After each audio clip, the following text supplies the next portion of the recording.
பண்டையெல்லாம் புளியங்கொத்தி உப்பேரி பண்ணுவா. இப்போ யாரும் ஜாஸ்தி பண்ணுறதில்லை. அதனால நான் உங்களுக்கு புளியங்கொத்தி உப்பேரி சொல்லித்தரேன். அதுக்கு தேவையான கத்திரிக்காய் இது நறுக்கி வச்சத்தில் 3 கத்திரிக்காய், 1 வாழைக்காய், 10 வெண்டைக்காய். இது மாதிரி நீளக்க நறுக்கணும். அப்படி அதுக்கு தேவையானதுக்கு போடுறதுக்கு சின்ன எலுமிச்சம்பழம் புளி, 1 கப்பு பச்சரிசி, 6 வெத்த மிளகா வச்சிருக்கேன். இந்த புளியங்குத்தி கறி பண்ணுறதுக்கு இந்த அரிசியும் மிளகா வத்தலையும் வறுத்து பொடி பண்ணி வச்சுக்கணும். அரிசி வறுக்க போகிறேன்.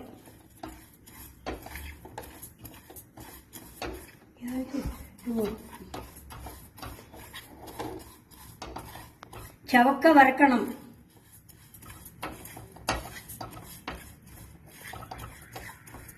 ஒன்று 2 வறுத்த பின்னே மிளகா வத்தலை போடணும்.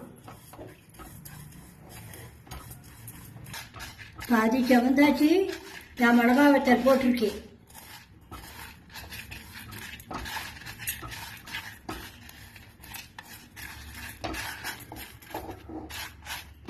இன்னும் கூடி அச்சு சவக்கணும். அப்போ தான் பொடியும் வாசமாக இருக்கும். பொடியும்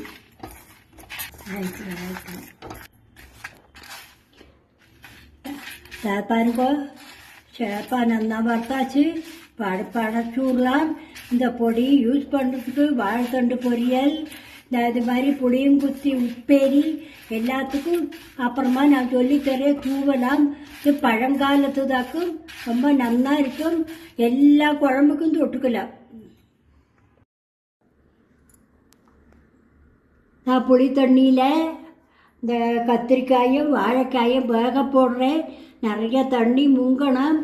மஞ்சள் பொடி போட்டு உப்பையும் போட்டு பாதி வேகிற வரைக்கும் வச்சுக்கணும்.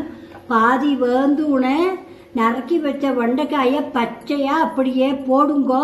2 தடவை தோணா வெண்டைக்காய் வேந்து விடும். ஒரு 2 நிமிஷம் மூடி வச்சு அப்புறமா அந்த தண்ணியெல்லாம் கொட்டிவிடுங்கோ. காய்கறியெல்லாம் வந்த பின்னே வடிகட்டியில் வடிகட்டுங்கோ.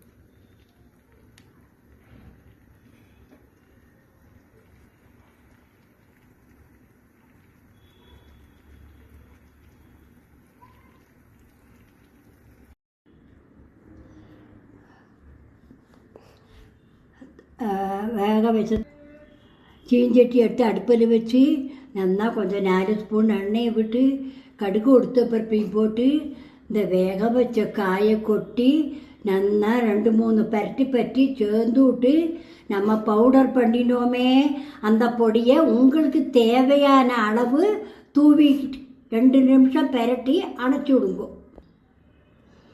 கருவேப்பிலையும் கிள்ளி போட்டுக்குங்கோ. கொஞ்சம் தேங்காய் எண்ணெய் மேலோட விட்டால் வாசமாக இருக்கும். நீங்கள் பண்ணி பாருங்கோ. லைக் பண்ணுங்கோ.